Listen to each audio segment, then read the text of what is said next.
Eloísa, estás en sala, ¿no? Eh, si querés puedes abrir tu micrófono o esperamos unos minutos más. Estoy en sala, sí.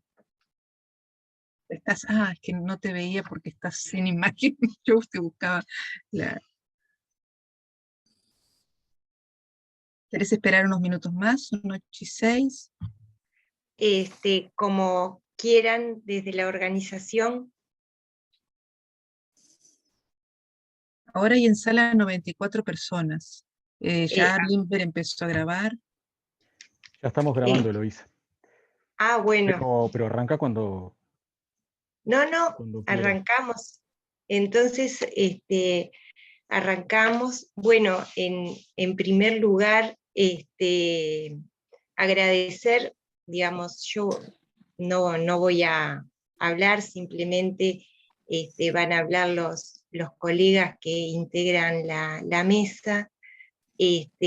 Agradecer a todos los presentes, aquellos colegas y amigos que, digamos, no han podido conectarse en este momento por distintas razones, pero también han hecho llegar su apoyo, su calidez a través de distintos mensajes.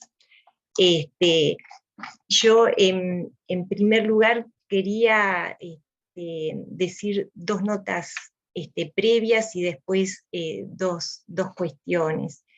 Sin lugar a dudas, agradecer muy especialmente a los queridos colegas Sofi, Pablo Meneses y Pablo Martínez, que muy humildemente me dijeron que los presentara como Sofi como maestra efectiva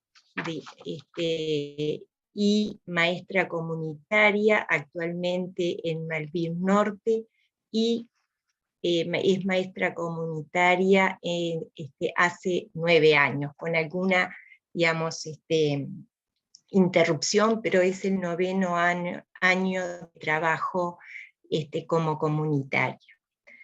A su vez, Pablo Meneses es maestro efectivo en una escuela de tiempo completo en el barrio Unión, y fue durante 6 años maestro comunitario, y también los dos, digamos, son de nuestra casa de estudio, comparten conmigo esa doble condición de haber transitado una formación como maestros y también en el marco de la licenciatura en educación de la Facultad de Humanidades y Ciencias de la Educación.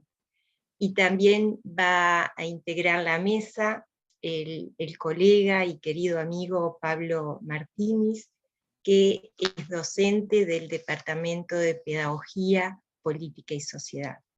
A los tres les agradezco mucho el haber tenido la deferencia de haber aceptado la invitación a presentar el libro. En segundo lugar, digamos, en la nota previa quería indicar que es un libro que ya había sido publicado el año pasado, que teníamos como fecha de presentación una semana después del famoso 13 de marzo, en el que en nuestro país tenemos el primer brote de COVID, y también 19 días después del 1 de marzo, que marcó el inicio de un nuevo gobierno nacional que trajo cambios sustantivos a la institucionalidad educativa y fundamentalmente a la educación pública, a la concepción y a la forma de organizar la educación pública, de concebir la educación pública. Como habrán hecho cálculos, estaba pensado para el 19 de marzo del año pasado, fecha del Natal, que no era una fecha antojadiza, sino que quería homenajear de alguna manera a José Pedro Varela. Querías señalar un sentimiento, ¿no? que creo bueno, que en este momento tengo, y creo que es un común denominador a todos los uruguayos y a toda la humanidad, un sentimiento de conmoción y congoja, porque, digamos, uno en este momento, cuando presenta el producto de un trabajo de investigación, que como todo trabajo ha implicado un largo proceso de indagación, de búsqueda, de formulación de preguntas, y sobre todo de aprendizajes, de muchísimos aprendizajes, en este caso de y con los maestros comunitarios, aprendizaje de su hacer, de su pensar, de su sentir, de su forma de reinventar el oficio, el trabajo pedagógico, el trabajo en la escuela, pero también el trabajo en territorio, con las familias, con los otros. Siempre, digamos, cuando uno presenta un producto, digamos, de un trabajo de tanto tiempo con otros, en el cual encuentra algunas claves para entender este fenómeno instituyente que constituyó el 5 de agosto del 2005 el programa de maestros comunitarios, que interpeló, y creo yo que sigue interpelando a la forma escolar, al oficio, digamos, del trabajo de maestros. Sin lugar a dudas es una alegría. No obstante, digamos, en el momento en que presentamos este libro, no podemos ser ajenos al dolor, a las muertes evitables, a la elección de un modelo económico por sobre la vida de nuestros conciudadanos, así como al incremento de las desigualdades sociales y económicas que estamos viviendo en este momento. Entonces, digamos, estos sentimientos encontrados creo que nos invitan más que a celebrar digamos, algunos hallazgos, a agudizar la reflexión en torno a los problemas, y que, digamos, de este programa, de estos maestros que este año, en febrero, cuando se enteran que no van a pagarles más el mes de febrero, son convocados a las escuelas y para que identifiquen instituciones de los territorios que habiliten ser usadas aulas, maestros que en tiempos, digamos, de interrupción de la presencialidad, no de la enseñanza, sí de la presencialidad en la educación, igual iban a territorio con todos los cuidados sanitarios a ubicar a aquellos niños y familias que no estaban conectados. Sin duda estamos viviendo un tiempo de mucha conmoción, un tiempo distópico, decepción, que nos ha puesto en jaque y muestra sin lugar a dudas la fragilidad de la existencia, de nuestra existencia humana. Es un tiempo que nos interpela y nos conmueve, y creo que no podemos calibrar los efectos que esto está teniendo en nuestras vidas y en las vidas de los niños y jóvenes con quienes trabajamos.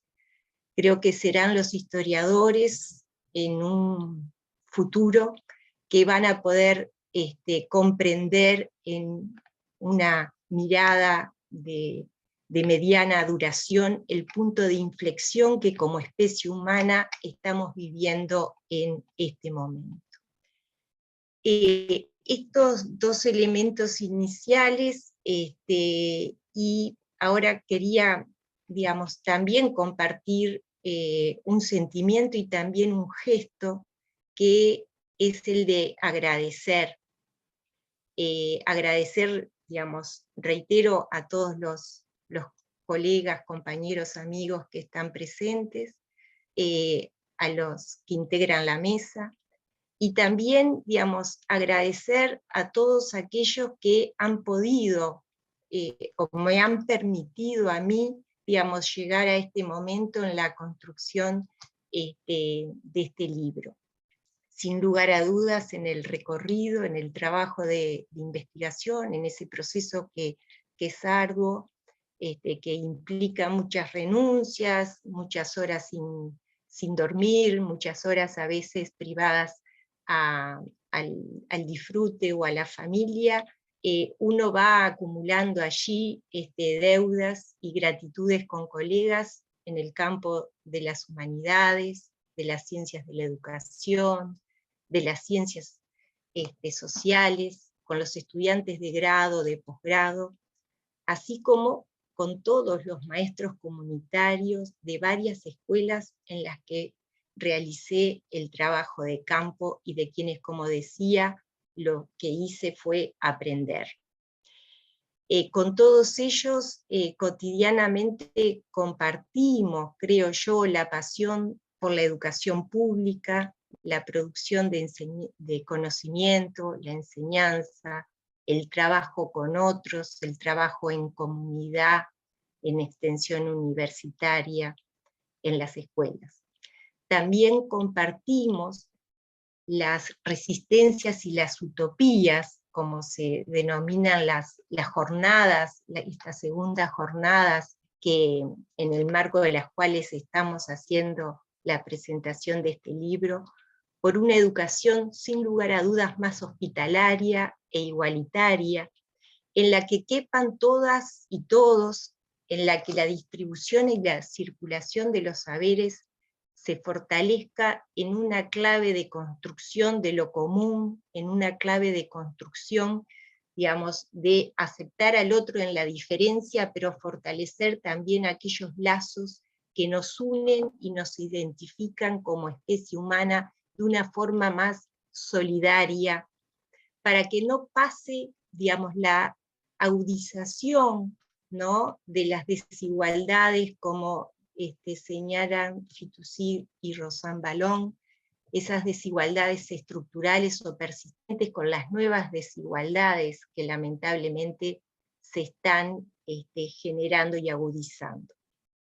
En particular también quiero agradecer, digamos, a la Dirección de Cultura del Ministerio de Educación y Cultura del año 2008, en el marco del cual, digamos, este texto ganó el concurso anual de literatura en categoría ensayos en ciencias de la educación, a la Facultad de Humanidades y Ciencias de la Educación de la universidad por apoyar y estimular la investigación y habilitar los espacios de trabajo con otros. En particular, agradecer a los equipos de investigación de nuestro instituto, así como a los estudiantes de grado y posgrado, con los que he compartido y comparto las distintas dimensiones que tiene la docencia universitaria. A todos y cada uno de los maestros comunitarios, a la coordinación técnica del programa, a las autoridades políticas y técnicas de la ANEP y del MIDES, por su disposición y apertura al diálogo, así como por la responsabilidad y compromiso cotidiano con la educación en el momento en el cual efectué esta investigación, que fue en los años 2016 a 2017. En forma particular, quiero agradecer a la doctora Inés Dussel por su lectura atenta y rigurosa de este trabajo, a Pablo Martínez por sus aportes académicos cotidianos, su compromiso ético, así como su capacidad de tejer espacios de intercambio y producción científica. Yo en el libro digo que tanto Inés como Pablo, que estuvieron muy cerca en el trabajo, en el proceso de elaboración, los caracteriza la práctica consecuente del principio ranceriano que liga a la enseñanza a la igualdad y al profundo respeto hacia el otro. Bueno, sin lugar a dudas, ellos habilitaron muchas de las cosas que ponemos a disposición humildemente hoy para que circule, para que sea criticado, para que habilite nuevas intercambios en torno a esto. También al querido amigo Antonio Romano, colega y amigo Antonio Romano, a Patricia Redondo por la generosidad académica que los caracteriza, así como la amistad entrañable e infinita hospitalidad que tiene. A los compañeros de las líneas y proyectos de investigación, particularmente a los profesores Luis Beares, Cecilia Blesio, Paola Dogliotti, Felipe Estevenazzi, Lucas Daveña, Limber Santos, Estefanía Conde, Julio Balmelli, María de Rigol, Gastón Meneses, Gabriela, Martina, Alejandro, María, en fin, es muy larga la lista y sin duda me olvidé de nombrar a algunos de los queridos compañeros. También, sin lugar a dudas, agradecer a mi familia grande y a mi familia pequeña y fundamentalmente a mi nieta que cumplió un año el fin de semana y que alberga esperanzas para seguir. A todos muchas gracias y ahora le daríamos la palabra a Pablo Meneses, que va a iniciar los comentarios, las críticas y la invitación a leer y a pelearnos un poco con esto que ponemos a consideración para que en estos tiempos tan desafiantes algo de lo que quizás allí esté plasmado pueda servir para repensar.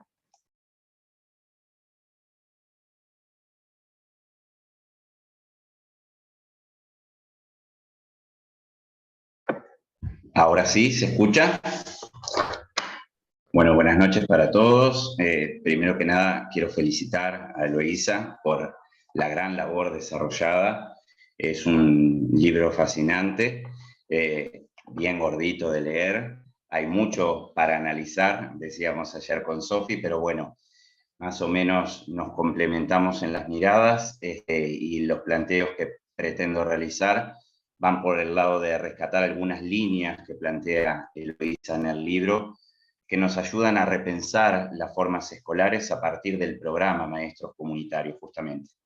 En diversos capítulos del libro, Eloísa plantea que el PMC se propone otra forma de hacer escuela.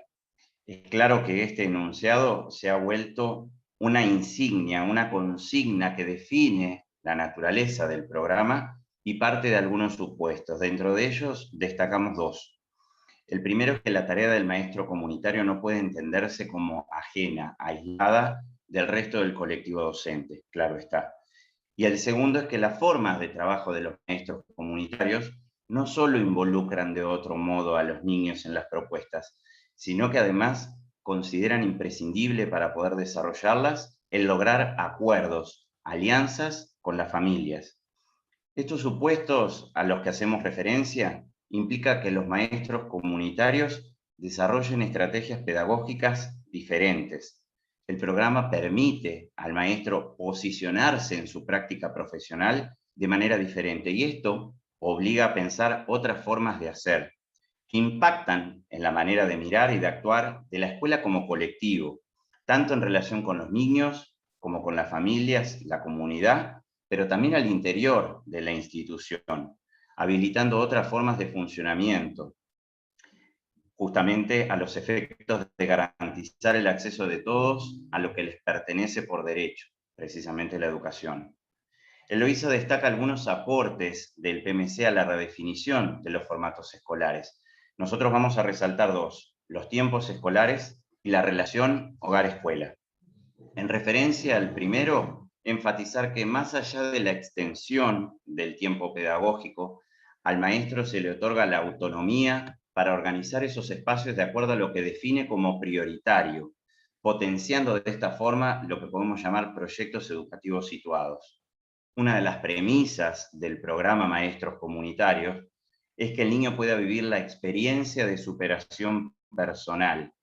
Por lo tanto, el maestro comunitario tiene la tarea de otorgar un espacio que sea flexible, que sea abierto, con metodologías justamente activas y variadas que permitan atender la diversidad de los ritmos de aprendizaje. Debido a las dinámicas de trabajo que los maestros comunitarios pueden realizar, que es con grupos más reducidos, su intervención parece reubicar una posibilidad de tiempo atento a los ritmos particulares de los sujetos, lo cual, claro está, puede ser más difícil de implementar en un aula común, por las características que tiene un y otro dispositivo. Esta alteración del tiempo se visualiza con claridad en la línea de aceleración. El objetivo de esta línea de trabajo es evitar la reiteración de experiencias de fracaso escolar, básicamente cuando la repetición no produce los efectos que se esperaba. Producto de la labor desarrollada, precisamente, es que se espera que ese alumno pueda superar ese rótulo que muchas veces surge en el discurso docente del niño como sujeto carente, y pueda ser visto como uno más para poder seguir fortaleciendo su imagen adquirida en relación a lo que son sus potencialidades.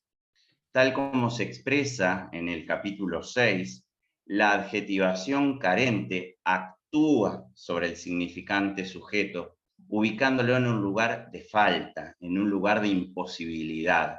A su vez, progresivamente se irá generando una posición desde la cual se habrá de responsabilizar al propio sujeto o a su círculo de referencia más cercano por esta situación de carencialidad. Estas son ideas que Eloísa toma a partir de lo que plantea Pablo Martínez. En este sentido, resulta de interés traer otro concepto muy potente que Eloísa cita en su libro, que tiene que ver con las biografías sociales anticipadas. Graciela Frigerio nos dice al respecto: desde esta perspectiva, podríamos decir que los aprobados, los que aprenden, son aquellos que por alguna razón escapan a las biografías anticipadas, profecías autocumplidas, que lamentablemente formulan algunos agentes del sistema educativo. ¿Cómo le va a ir bien si pertenece a tal familia?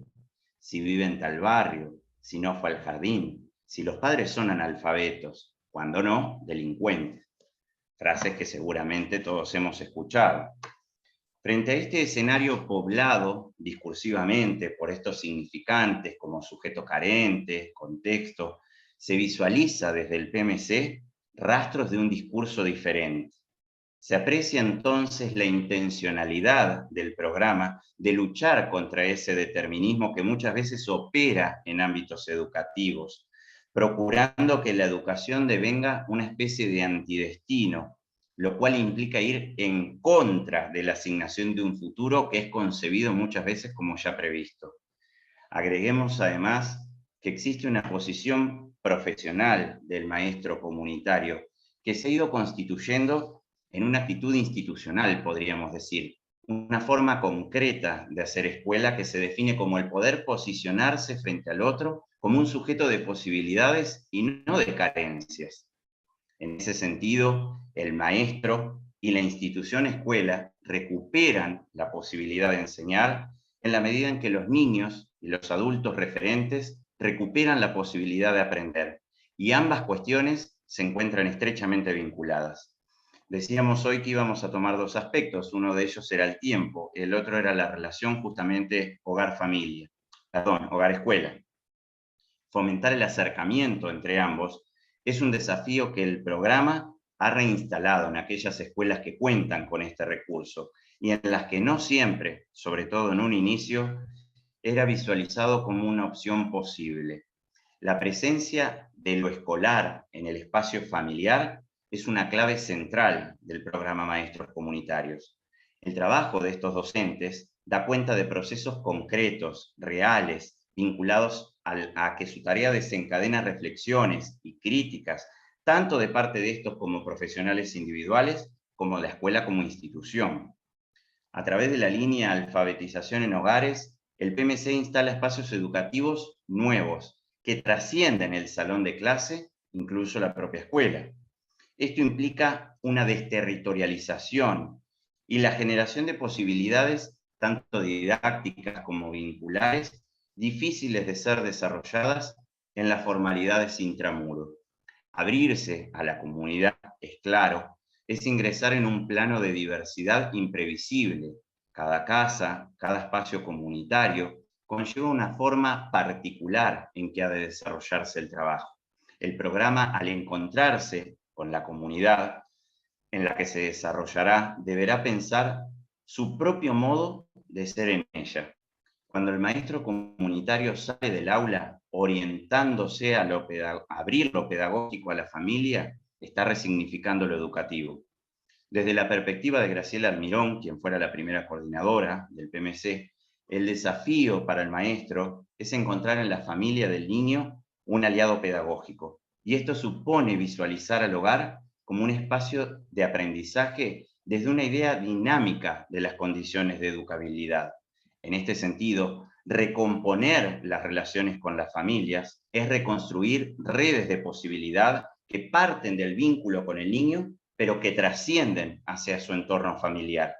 Es un reconocimiento de una alteridad, instalando al otro como un igual con quien puedo interactuar, respetando sus saberes y deseos, estando además abierto a la interpelación.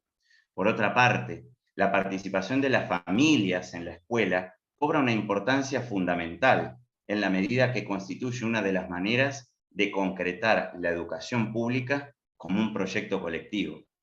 Esto implica, por un lado, trabajar para responsabilizar a las familias acerca de los deberes que supone el ejercicio de sus derechos y los de sus hijos, que es muy diferente a colocarse exclusivamente en el lugar de la exigencia. Y por otro, que la escuela tenga capacidad y apertura para incorporar nuevas miradas, asumiendo la posibilidad y la responsabilidad de construir un nosotros. Este trabajo de los maestros comunitarios en las comunidades y con las comunidades supone una posibilidad de redescubrir su propia identidad en tanto docentes. Hacer escuela involucra la disposición a repensar las prácticas en función de la posibilidad como eje transversal, nos dice Graciela Almirón.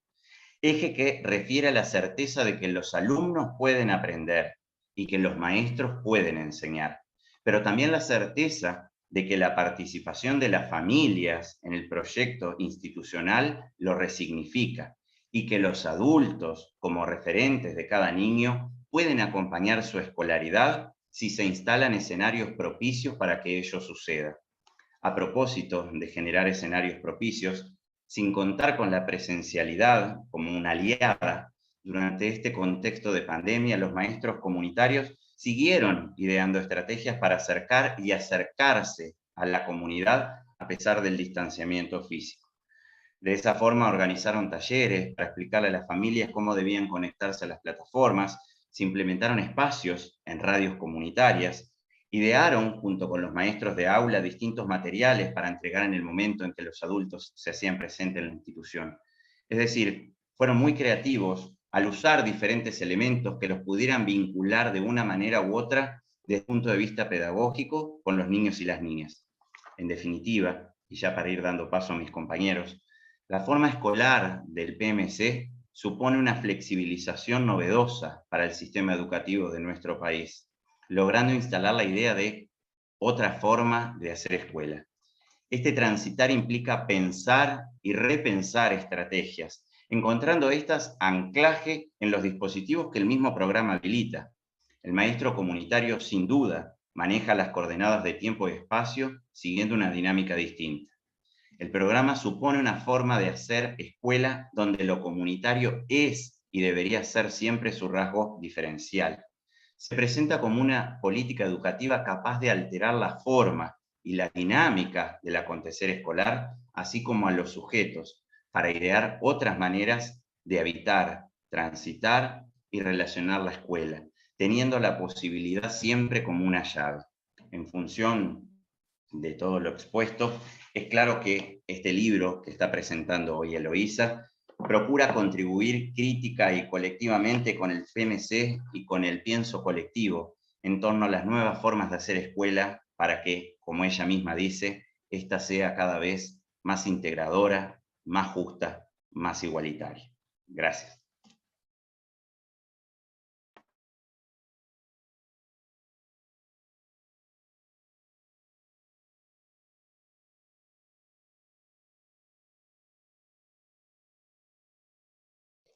Ahora le daríamos la palabra a Sofi.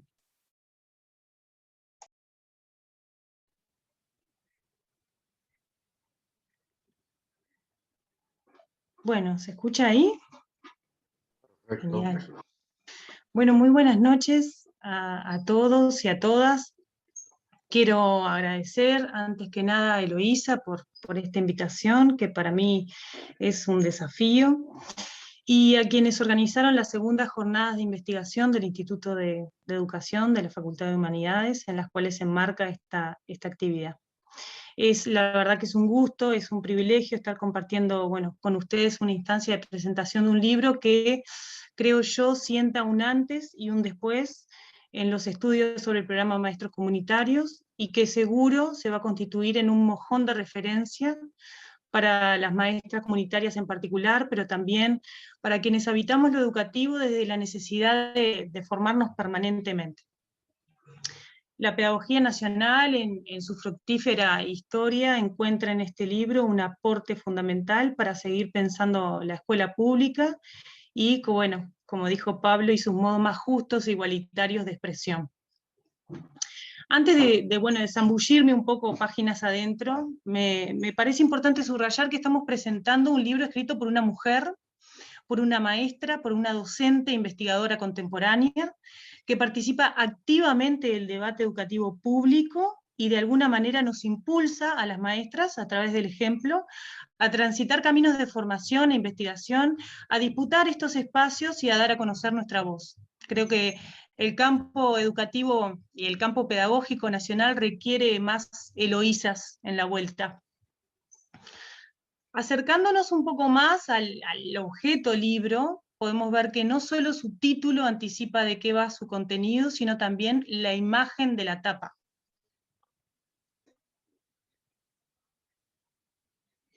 Ahí se observan dos agujas e hilo, elementos distintos que van formando un tejido. Se observa entonces un gesto de creación de algo nuevo, un gesto de unión, pero a la vez de transformación. Se trata de una metáfora muy potente en dos sentidos. Por un lado, para dar cuenta de la trama discursiva que Eloísa fue tejiendo a lo largo del texto, y por otro, como una imagen muchas veces utilizada por las maestras comunitarias para explicar lo que hacemos día a día en las escuelas. Crear lazos, tejer redes, recrear a partir de las posibilidades que se ofrecen. Estamos ante un libro que ofrece un complejo y pormenorizado proceso de investigación, donde recupera diversas voces del espectro educativo, que van desde la ATD, el sindicato, los cuadros técnicos, las maestras y maestros comunitarios, para mostrar en cada momento las disputas de sentido que marcaron la construcción del programa.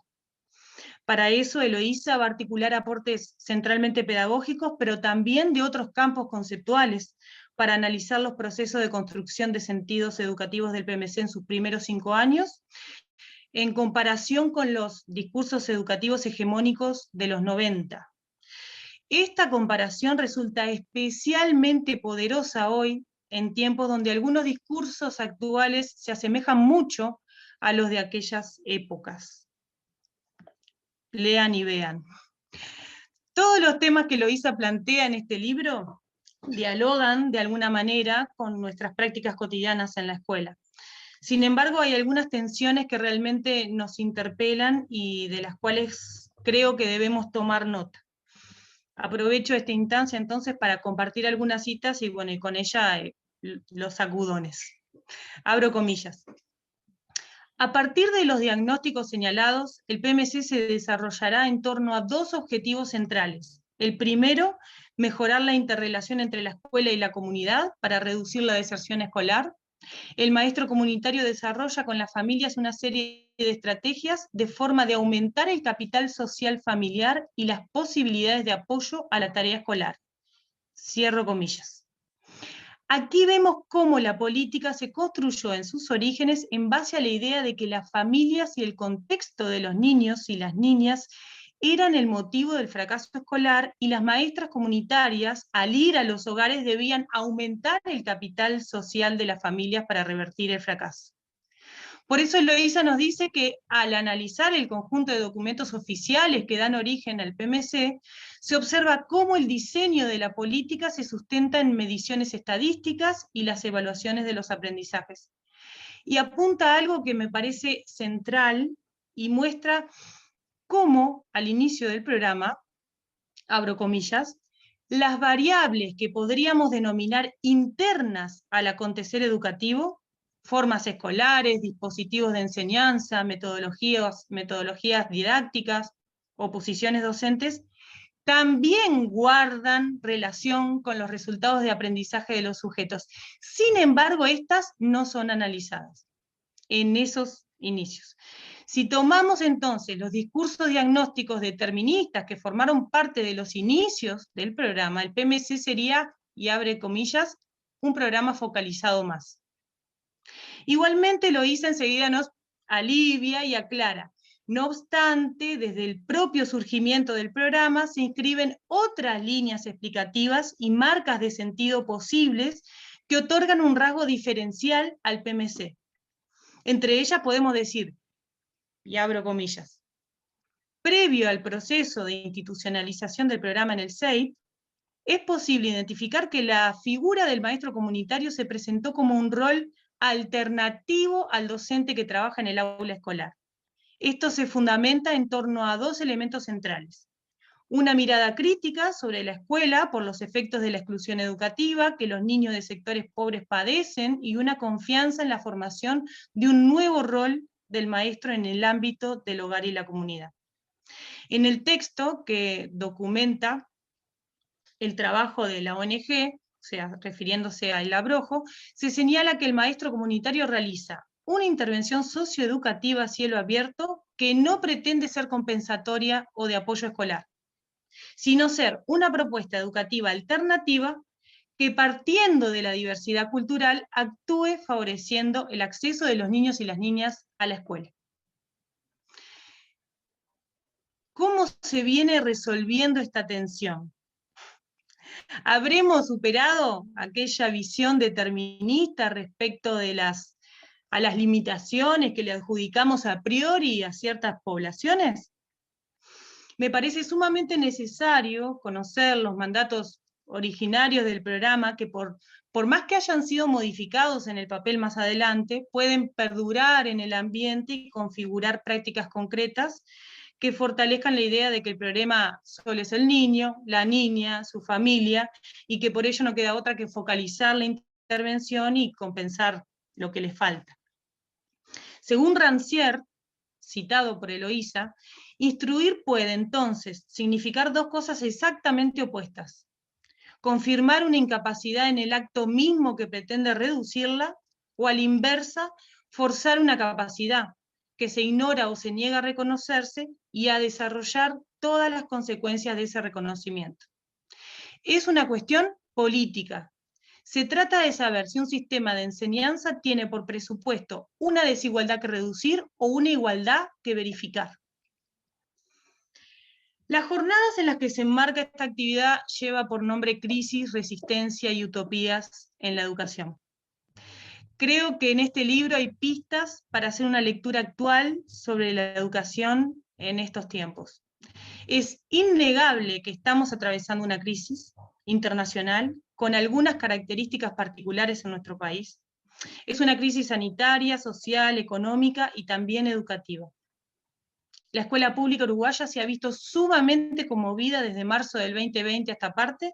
No solo se cortó un valor insustituible en educación, como es la presencialidad, sino que además se reeditaron discusiones que desde Varela a esta parte parecían saldadas, como ser la obligatoriedad de la educación. Pero el PMC también se ha visto modificado en muchas de sus características. Las líneas de alfabetización en hogares, integración, grupos de familias, se vieron especialmente afectadas. Solo cuando conocemos bien los objetos que van en una repisa vamos a distinguir cuando alguno esté faltando. Este libro nos ayuda a conocer en profundidad el PMC y por ende a tener claro qué falta cuando algo le quitan. Ojalá otras afectaciones, estas afectaciones efectivamente sean transitorias y rápidamente logremos recuperar las 5 líneas de intervención, la extensión del tiempo pedagógico y las tensiones también que conforman el campo de disputas internas y que le dan vida al programa. Pero el PMC no solo se vio afectado por las medidas sanitarias, también se vio afectado por medidas de carácter económico, que mencionaba Eloísa al inicio. Se registró a fines de febrero de este año un recorte mediocre de un mes de salario a las maestras comunitarias. Se trata de un ahorro estatal mínimo, ínfimo, pero que repercute fuertemente en el debilitamiento del programa porque desalienta la elección de la función, que se realiza además año a año por parte de las maestras. Se trata de la función que cuenta con el salario básico de una maestra o maestro recién recibida, o sea, el más bajo del escalafón. Si a esto se le suma que no te pagan todo el año, pero además la tarea es compleja, estamos hablando de una cadena de estímulos para desestimar la función. Por ello, estamos claramente en tiempos de resistencia, tal cual lo anticipa el título de las jornadas de hoy, y vaya si el PMC debe resistir. Este libro ayuda a ahuyentar la resignación que sobrevuela en estos tiempos y nos ayuda a recuperar y resignificar no solo los debates y las tensiones que atravesó el PMC en sus primeros 5 años, sino también la esencia del programa para tener mayores elementos a la hora de sostener el día a día y volvernos a preguntar qué implica seguir construyendo incluso hoy otra forma de hacer escuela. Y en relación a esto último, quizá resistirse a también hacer memoria. Muchas compañeras tienen infinitas experiencias riquísimas en su historia como maestras comunitarias. En mi caso, recordar que hace unos años teníamos un grupo de integración que cada 15 días conocía un lugar distinto de Montevideo, que en la cancha de fútbol 5, más cerca que tiene ahí la escuela, un grupo de padres, madres, junto con niños y niñas que habían ido a la escuela, más los que estaban en el grupo de integración, armábamos unos picaditos una vez al mes, que más de 5 grupos de PMC de diferentes escuelas se fueron a un campamento autogestionado por el nodo de Camino Maldonado, y esa experiencia la tuvimos con Pablo, que un día niños y niñas escribieron una canción inspirados en la escuela, un maestro le puso la música y nos fuimos a un estudio de grabación y grabamos con voces de familiares, de exalumnos y niños y niñas nuestro himno de la escuela. Resistir es recordar que el día que volví a un hogar y habían encuadrado y colgado la foto que le saqué y le regalé de nuestro primer día de trabajo ahí en la casa. Resistir es repetir 1, 2 y 1.000.000 de veces que ningún niño, que ninguna niña se nos puede quedar por el camino. Eso lo aprendí principalmente con el PMC. Resistir hoy es sostener que no hay PMC sin una escuela que puja por el diálogo y el encuentro. Se trata de una escuela abierta, dice Eloísa, en relación o comunitaria. Resistir hoy es sostener que las familias son aliadas pedagógicas y que el vínculo con ellas es una construcción permanente de ida y vuelta. Por eso, en todas las escuelas debería haber PMC. Resistir hoy es recuperar y sostener aquello de que las formas de nombrar importan y que no es lo mismo referirse a las familias y niños haciendo alusión a lo que les falta, nombrar desde la carencia, que hacerlo desde lo que poseen, nombrar desde la posibilidad. Resistir hoy es resaltar que no le fue tan mal al PMC dándole participación a las maestras comunitarias en su construcción. El PMC se construyó con el debate y la participación de las maestras comunitarias a todo nivel. Las comunitarias contamos con espacios de intercambio entre nosotras, contamos con espacios de intercambio con directoras e inspectoras referentes del programa, fuimos convocadas a participar de publicaciones y de diversas jornadas de formación. Resistir hoy es poner en cuestión los discursos históricamente sedimentados en torno a lo escolar como institución autosuficiente y recordar, dice el libro, que la escuela sola no puede, retomando lo que muchas maestras comunitarias dicen. En este sentido, Eloísa decía claramente, y abro comillas, este plan, refiriéndose al Plan de Equidad del 2007-2008, brindó un paraguas y permitió potenciar el trabajo educativo en territorio. El carácter integral del conjunto de las políticas de infancia y familia en las que se asociaron los diversos programas, instituciones y actores coordinados por Infamilia del MIDES, es reconocido como un avance en la sistematicidad y efectividad del trabajo interinstitucional y en territorio. Resistir hoy es visibilizar la existencia de estos programas en territorio y advertir sobre los inmensos retrocesos que puede implicar el ya incipiente desmantelamiento de los mismos. Y podría seguir, pero para no excederme en el tiempo voy a ir cerrando con una cita de José Luis Revelato, uno de los homenajeados de estas jornadas, que nos ayuda a entender que las resistencias y el deseo son parte de las utopías. Vivimos en tiempos de crisis, dice él, de desafíos, de esperanza. Vivimos tiempos de encrucijadas históricas. Esto requiere de nosotros lucidez, entrega a una tarea liberadora, adhesión a la utopía mediatizada en proyectos efectivos. Requiere resistencia y propuesta, radicalidad y sentido del límite. Requiere construir una globalización de signo contrario a la globalización neoliberal. Una globalización de la solidaridad, una verdadera internacional de la esperanza, un mundo donde quepan todos los mundos. El protagonismo de los sujetos populares requiere revisar a fondo nuestros enfoques teóricos, nuestras metodologías, nuestras formas de investigar y sistematizar, y sobre todo, en la medida en que es un proyecto que se nutre de nuestra capacidad de ser educadores de la esperanza, que cree en las posibilidades humanas de cambiar la historia, puesto que la historia no ha terminado y la historia no tiene fin. Gracias.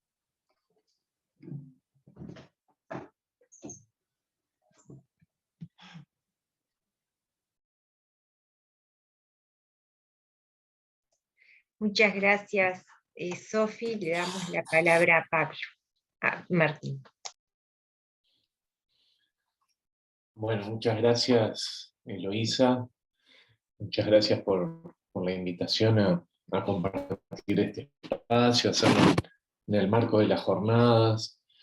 Al final, bueno, quizás la postergación obligada de la presentación del libro, que sin duda nos dio mucha pena, por lo menos tiene una revancha, que es decir, bueno, se está pudiendo presentar en estas jornadas y está pudiendo darse en un marco de justamente, bueno, mostrar cómo el Instituto de Educación viene haciendo aportes a la educación del país. Yo estoy doblemente feliz, digamos, de esta instancia, y me voy a desdoblar en dos categorías. Estoy feliz como amigo y estoy feliz como colega. Y son dos cosas diferentes. La felicidad del amigo, por supuesto, de ver que una querida amiga avanza en sus proyectos y logra plasmarlos, por ejemplo, en este caso, en este libro, ya es de por sí un motivo de alegría profunda.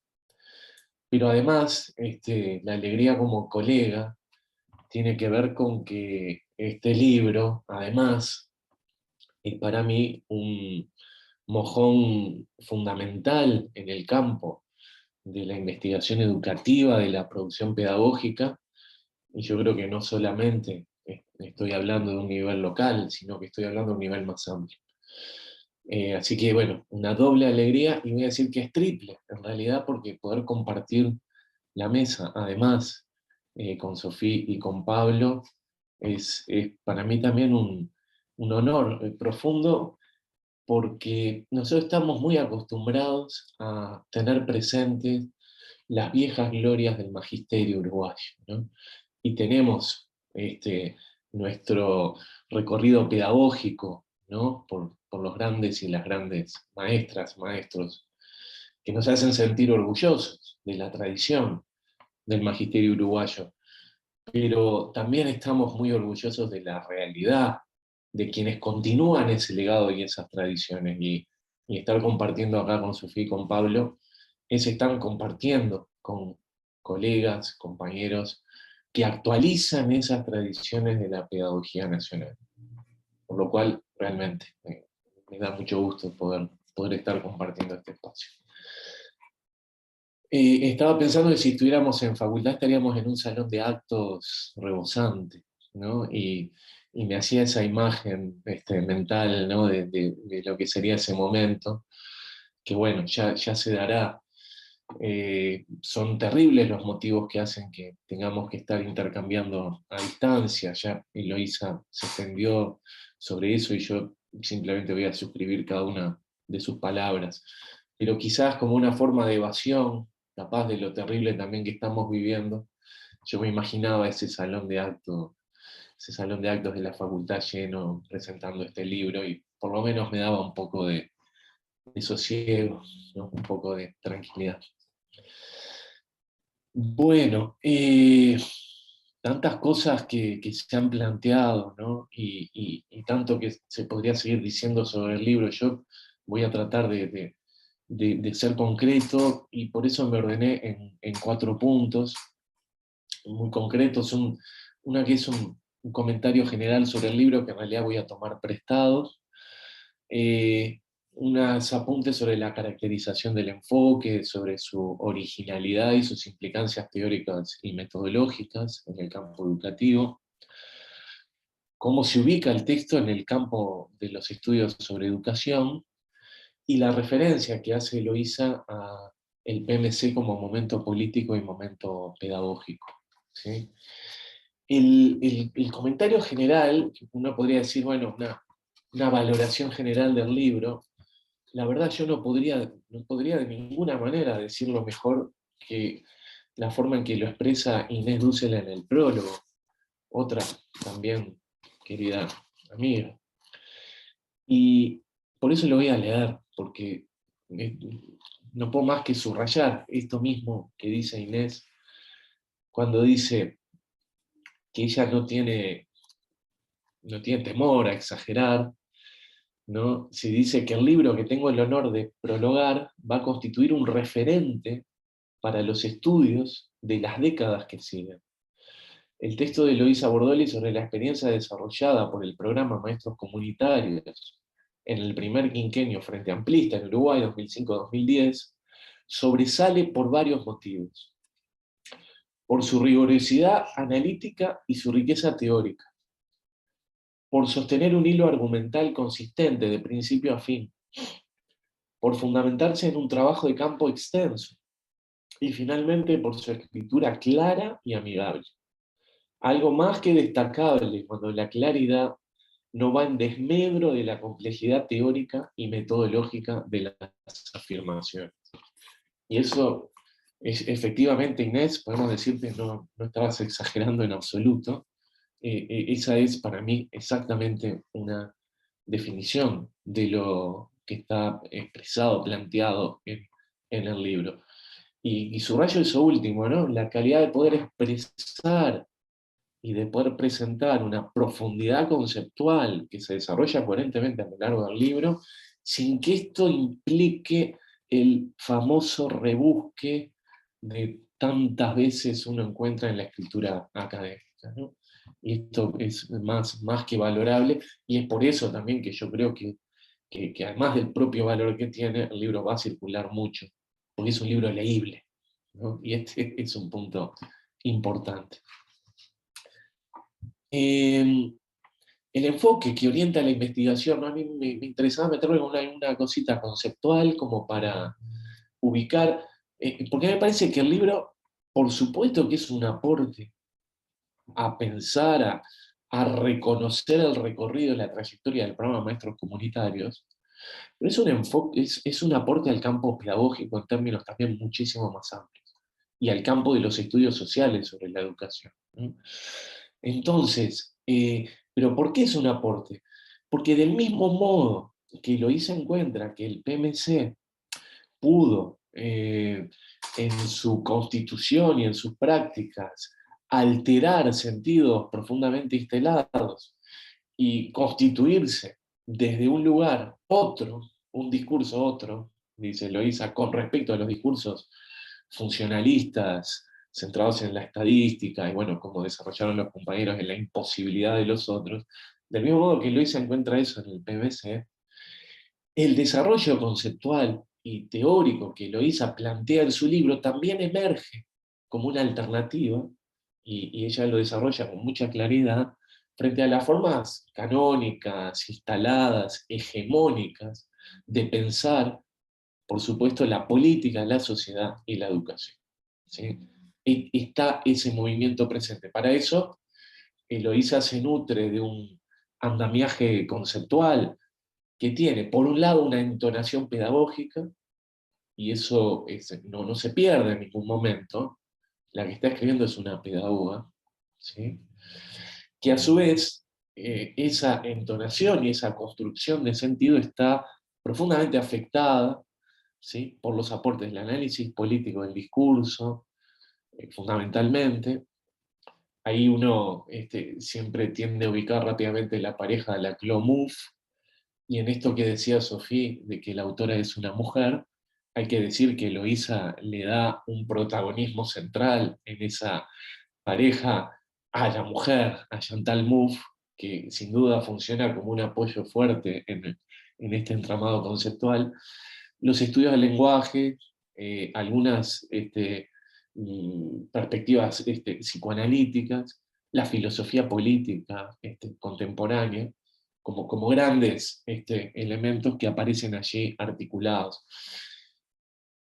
Y todo esto para poder, digamos, dar cuenta de una forma de comprender lo social y de comprender a los sujetos, ¿sí?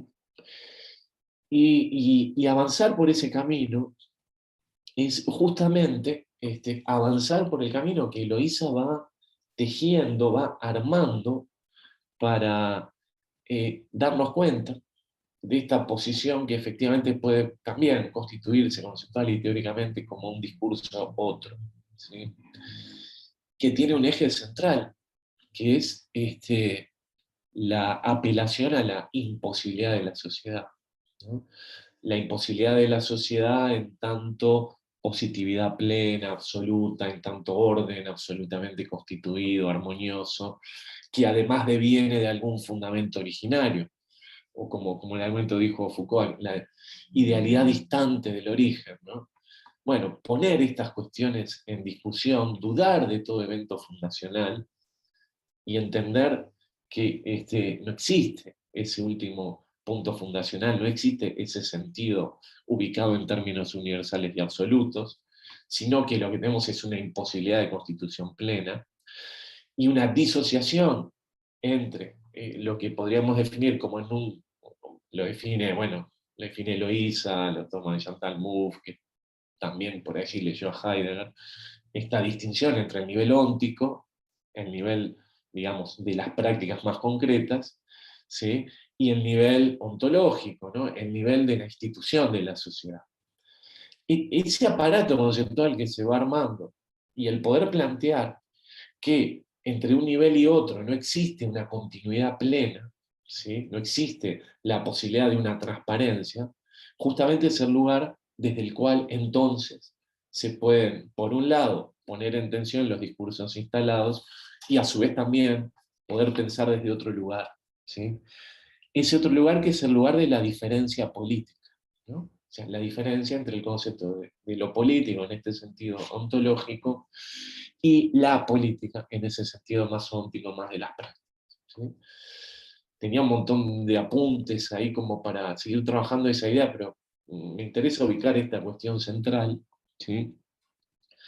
Y esto precisamente es el lugar desde el cual Eloísa puede decir, bueno, analizar un programa de política educativa es entonces dar cuenta de esta imposibilidad de constitución plena, ¿sí?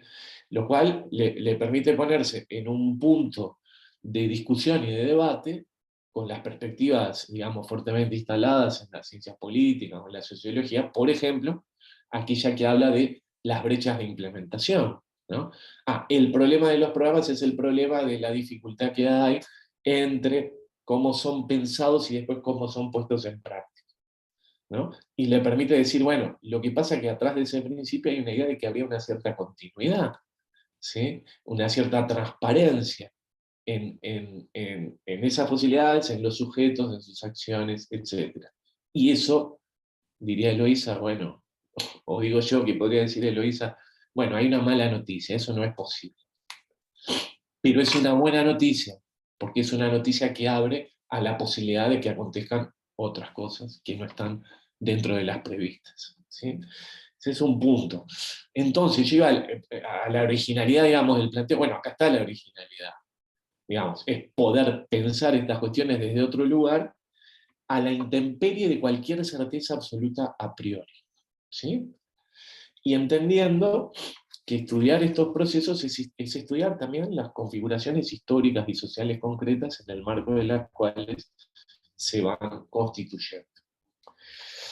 Ahora, esto, como muy bien lo trabaja Eloísa también, este tipo de estudios y de análisis y este tipo de programas se vienen a instanciar dentro de un espíritu de época, ¿sí?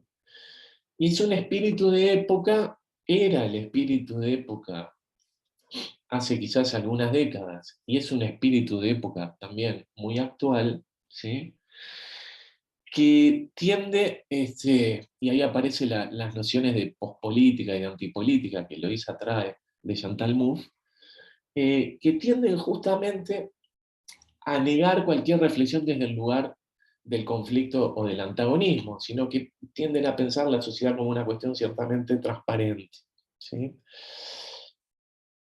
Y una de las dificultades que habría que asociar a esto es que este principio, que es un principio, si ustedes quieren, profundamente liberal, hoy reactualizado en términos de ultraliberales, ¿no?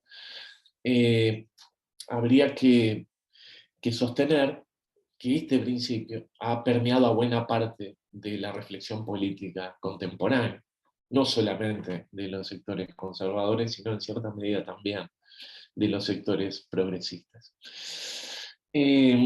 Entonces, pensar desde estos lugares, mirar estos programas de política educativa insertos, digamos, en estos contextos, ¿sí?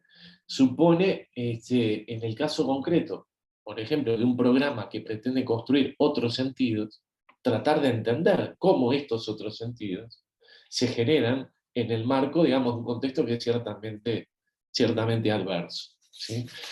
Y en ese sentido es que, salteando un poco también algunas otras cuestiones, es que Eloísa dice, bueno, pero entonces el PMC, o a través del PMC, irrumpe algo, ¿sí?, que no estaba, de alguna manera, en el menú de lo previsible.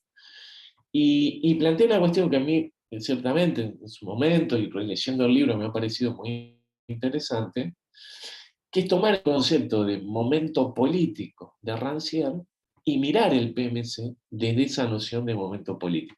¿Y qué es un momento político? Claro, dice Rancière, bueno, lo político no está aconteciendo todo el tiempo. Lo político define ese momento en el que se da un desgarro del tejido común, y lo dice de una forma muy poética, Rancière, cuando se cuestiona la evidencia de un mundo dado, ¿sí? Ese momento en el cual alguien podría decir, acontece, emerge un acontecimiento que solamente podemos visualizar a posteriori, que viene a cuestionar esa evidencia del mundo dado de tal o cual manera. Y dice Eloísa, el PMC justamente se ubicó en ese lugar, por eso lo hace equivaler a un momento político. Un momento político que viene a interrumpir la reproducción de los discursos, de la naturalización de la desigualdad, viene a interrumpir la palabra legítima, que entiende que solamente puede valorarse el aprendizaje de un niño a partir de una prueba estandarizada, viene a interrumpir los pronósticos acerca del necesario fracaso del otro porque es pobre, etcétera, etcétera, etcétera. Y esto lo hace generando nuevas figuras, nuevos espacios, y dice Eloísa, lo hace, o mejor dicho, esto puede verse a través de un acontecimiento, que es el reconocimiento del maestro, de la maestra, desde el lugar de la palabra. ¿Sí? Y Eloísa denomina esto, y me parece un gran acierto, porque precisamos construir, ella va a decir, nuevos diccionarios, también más pedagogías, una pedagogía del reconocimiento y de la posibilidad. ¿Sí? Esto es lo que le permite decir que el PMC es un momento pedagógico, por supuesto, con la inherente carga política de lo pedagógico. No estamos acá en una pedagogía aséptica, sino que estamos en una pedagogía en la mejor tradición de Paulo Freire y de José Luis Revelati. ¿Sí? Entonces, y acá sí me voy a permitir también citar brevemente a Eloísa, que dice, el PMC es un momento pedagógico, se constituye.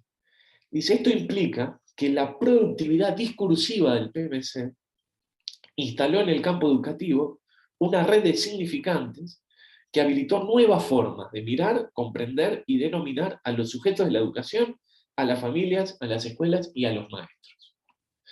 Tuvo la capacidad de interrumpir universos de sentido estabilizados sobre las expectativas en relación con los alumnos problemas, a los alumnos y escuelas de contexto, así como el malestar docente.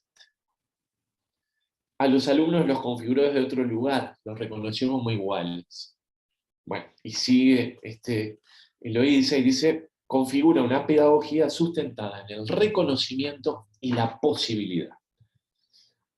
Y me acerco ya a redondear, esto permite a Eloísa decir, bueno, o retomar la idea del carácter performativo del discurso. O sea, los efectos que tiene el discurso luego sobre otros ámbitos. Y acá recupera Butler. Y yo quería tomar este pequeño punto para salir del libro, a su vez, y tirarnos hacia adelante. Dice Eloísa, el carácter performativo del discurso implica, siguiendo la conceptualización de Butler, que los enunciados del PMC dejan huellas, producen efectos. En esta línea conceptual, la autora indica metafóricamente que el lenguaje hiere, es decir, trasciende el mero efecto descriptivo para configurarse en innovaciones ritualizadas, en interpelaciones que llaman a los maestros. El lenguaje hiere,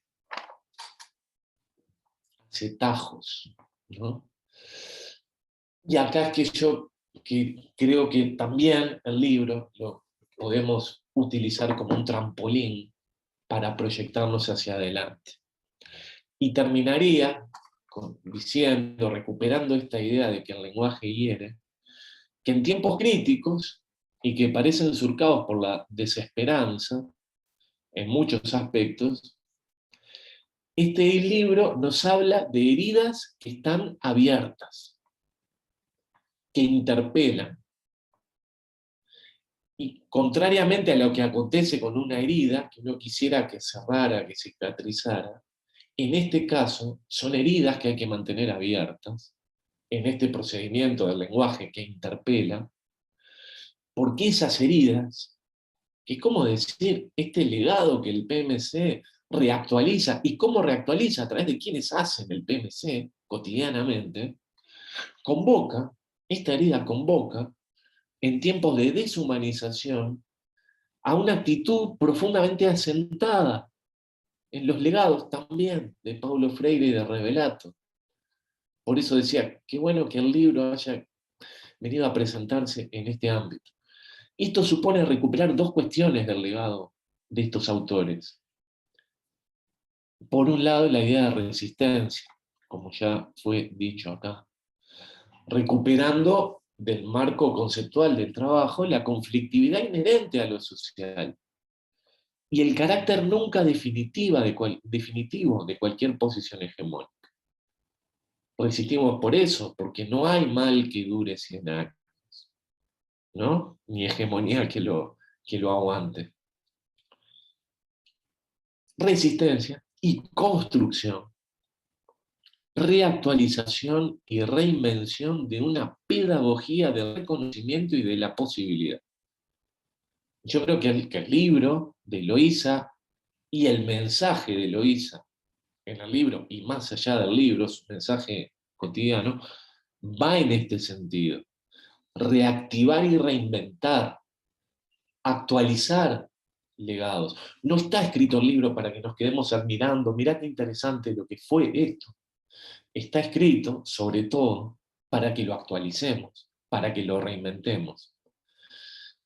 Porque, para terminar volviendo al marco conceptual que sostiene el trabajo, tener presente que existe una brecha entre lo empírico y la dimensión de institución de lo social, también nos permite, en ese movimiento teórico, comprender que es en lo histórico, ¿sí?, en el que se producen las condiciones, es en lo histórico, el campo en el que se producen las condiciones, para que emerja la novedad, para que acontezca aquello que no está necesariamente en el cálculo previo.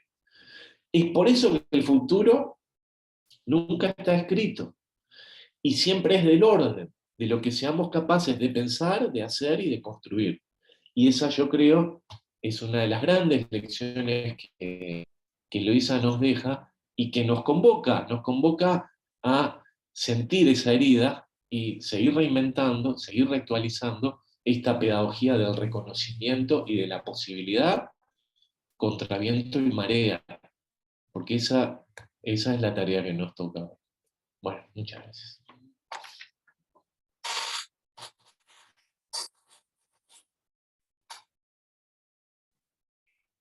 Bueno, muchísimas gracias a Pablo, a Sofi, a Pablo, por digamos, la generosidad en la lectura y por, bueno, poner a debatir algunas de las ideas que quisimos plasmar en el texto.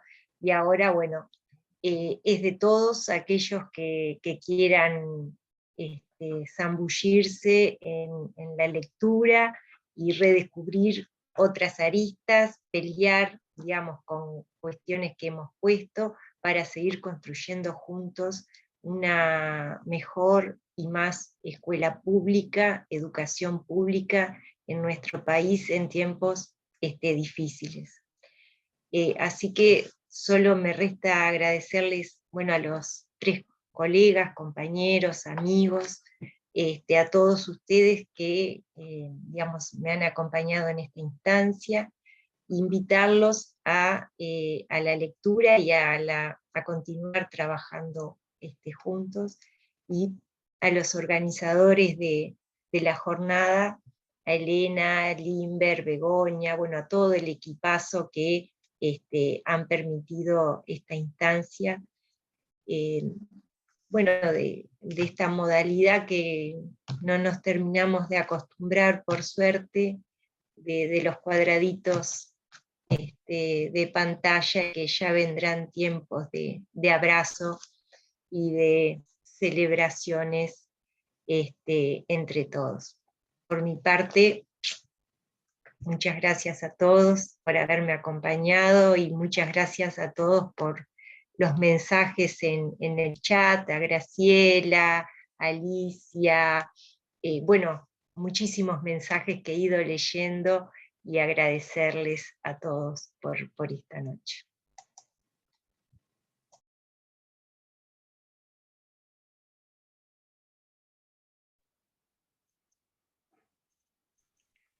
Gracias a Gracias. todos, nos encontramos mañana a 9:30. Gracias, Eloísa. Gracias a todas y a todos. Muchas gracias. Hasta mañana.